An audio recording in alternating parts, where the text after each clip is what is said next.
थोड़ी सी इमोशनल आप बता रहे हैं, ज़रूर देखिएगा कुछ जैसे कि सर ने बताया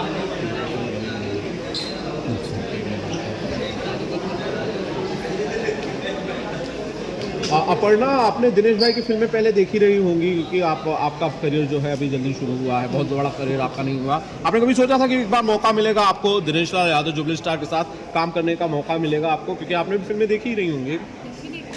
मैं पर्सनली सर की बहुत बड़ी फैन हूँ, से सीखा है बहुत कुछ, थ्रू आउट मूवी में सीखा है। और जहाँ तक आपने बोला कि सोचा था, सोच के तो मैं आई थी कि ज़रूर सर के साथ में काम करेंगे, और बहुत ऊपर वाले का शुक्रगुजार हूँ मैं कि बहुत जल्दी मुझे करियर के अर्ली टाइम में भी सर के साथ काम करने का मौका मिला, बहुत कुछ सीखने का मौका मिला। अपर्णा, आपने बहुत सारे कलाकारों के साथ काम किया, कई और स्टेब्लिश नामों के साथ काम किया। दिनेश जी के बारे में आपको क्या कहती हैं? सबसे अच्छी चीज़ दिनेश लाल यादव निरुआ के बारे में आपको क्या लगी? सर एक बहुत अच्छे एक्टर है, एक वर्ड में नहीं बता पाऊँगी तो 2-3 वर्ड और सेंटेंस में बता पाऊँगी। सर एक बहुत अच्छे एक्टर है, एक बहुत अच्छे इंसान है, और एक बहुत ही फैंटास्टिक को एक्टर है।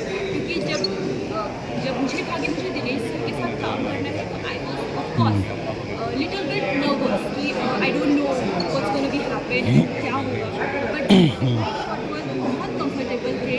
और जो गलतियाँ होती थी तो सर ने भी बहुत बारी बताया कि बेटा आप इसको कंफर्टेबली पूरी मूवी कैसे निकल गई। सर, आपसे जानना चाहेंगे किस तरह से जुड़े हैं और क्या कहना चाहेंगे फिल्म के बारे में? राजघराना फिल्म प्राइवेट लिमिटेड की बैनर का नाम है आपको मिल गया। इसके निर्माता आदित्यनाथ। फिल्म कंप्लीट हो गई है, बहुत जल्द रिलीज होगा। गाने बचे थे,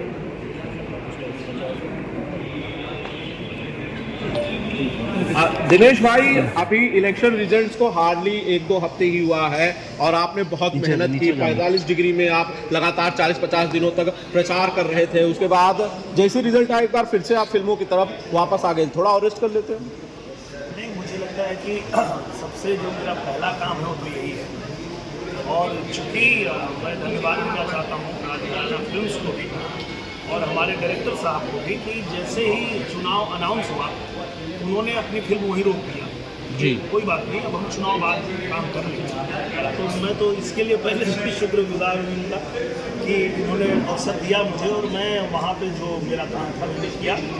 और उसके बाद मेरा सबसे पहला दायित्व यही था कि चुनाव ख़त्म होने के बाद रिजल्ट कुछ भी हो, सबसे पहले मुझे ये मूवी कंप्लीट करनी थी, क्योंकि मूवी में इतना सारा पैसा लगा हुआ है। सिर्फ 3 दिन के काम के लिए फिल्म रुकी हुई है, तो ये तो हमारा पहला दायित्व है कि पहले हम इसको पूरा करें। और दूसरी बात, जो मेरी पार्टी भी है, जो मेरे पार्टी के शीर्ष नेता हैं, वो लोग भी मुझे यही कहते हैं कि आप अपना काम पहले करिए, उसके बाद आपके पास जो समय बचता है वो समय क्षेत्र में भी दीजिए, पर पहला जिम्मेदारी आपका अपना काम ही है। तो अगर हम आजमगढ़ में भी रहते हैं तो वहाँ फिल्में पहले हम करते हैं, और उसके बाद जो भी समय बचता है वो हम जनता को देते हैं, उनके साथ बैठते हैं, उनका भी काम करते हैं।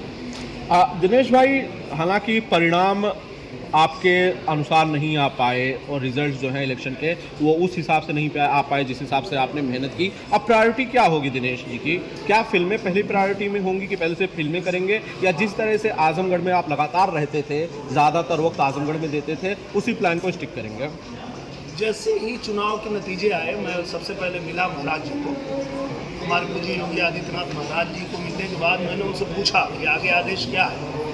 तो महाराज जी ने कहा कि आप अपना काम करिए, जहाँ भी शूटिंग होती है, अगर आप 20-25 दिन कहीं बाहर शूट कर रहे हैं तो फिर उसके बाद 5-10 दिन आप क्षेत्र में रहिए, आजमगढ़ छोड़ना नहीं।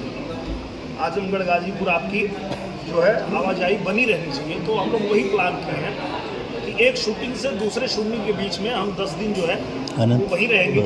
उसके अलावा अगर शूटिंग आजमगढ़ में ही हो रही है तो फिर तो लगातार वहाँ है ही, उसके अलावा भी कहीं शूट करना पड़े तो भी वो 2 फिल्मों के बीच में हम 5 से 10 दिन आजमगढ़ में रह के और वो क्षेत्र का भी हमको काम देखते हैं।